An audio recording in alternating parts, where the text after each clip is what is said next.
અર્પિતા પટેલ, આપ જોઈ રહ્યા છો પબ્લિક ઇન્ડિયા ન્યૂઝ ગુજરાતી। સમાચાર મળી રહ્યા છે દાહોદ જિલ્લાથી।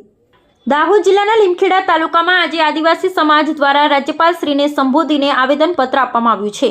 રાજ્ય સરકારની કહેવાતી અનામત સુધારણા હેઠળ ભરતી પ્રક્રિયામાં અમલમાં મુકાયેલ 40% ફરજિયાત રેશિયો બંધારણ વિરોધી હોવાનું કહી આદિવાસી સમાજે તેનો કડક વિરોધ નોંધાવ્યો છે। આવેદનપત્ર મામલતદાર શ્રી લીમખેડા મારફતે રાજ્યપાલ, મુખ્યમંત્રી અને મુખ્ય સચિવને પાઠવવામાં આવ્યું છે। આદિવાસી સમાજની માંગ છે કે 18 મે 2023 અને 22 જાન્યુઆરી 2026ના નોટિફિકેશન તાત્કાલિક રદ કરવામાં આવે અને તમામ ચાલુ તથા આવનારી ભરતીમાંથી 40% રેશિયો દૂર કરવામાં આવે। સમાજે ચેતવણી પણ આપી છે કે જો આ માંગણી સ્વીકારવામાં નહીં આવે તો ગાંધીયન સિદ્ધાંત મુજબ આંદોલન કરવામાં આવશે। સવાલ એ છે કે હવે શું? સરકાર દ્વારા લાવવામાં આવેલ 40% ફરજિયાત રેશિયો કઈ બંધારણીય જોગવાઈના આધારે અમલમાં મુકાયો છે? શું આ નીતિ અનુસૂચિત જનજાતિના બંધારણીય હકો પર સીધી અસર કરતી નથી? 18 મે 2023 અને 22 જાન્યુઆરી 2026ના નોટિફિકેશન જાહેર કરતા પહેલા આદિવાસી સમાજ સાથે કોઈ ચર્ચા કરવામાં આવી હતી કે નહીં?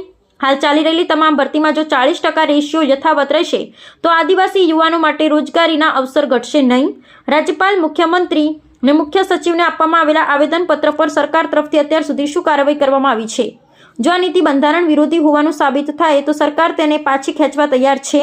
આદિવાસી સમાજ દ્વારા ગાંધીયન માર્ગે આંદોલનની ચીમકી આપવામાં આવી છે તો સરકાર આ મુદ્દે શું વલણ અપનાવશે? હવે જોવાનું રહેશે કે સરકાર આદિવાસી સમાજની આ માંગણીઓ પર શું નિર્ણય લે છે કે પછી આ મુદ્દો આવનારા દિવસોમાં વિશાળ આંદોલનનું સ્વરૂપ ધારણ કરશે। પબ્લિક ઇન્ડિયા ન્યૂઝ, જસુભાઈ ગણાવા અને અમે સત્યની સાથે। પબ્લિક ઇન્ડિયા ન્યૂઝ ગુજરાતીમાં સમાચાર જોવા માટે ચેનલને લાઇક કરો, શેર કરો, સબસ્ક્રાઇબ કરો અને બેલ આઇકન પ્રેસ કરો જેથી આપને નોટિફિકેશન્સ મળે।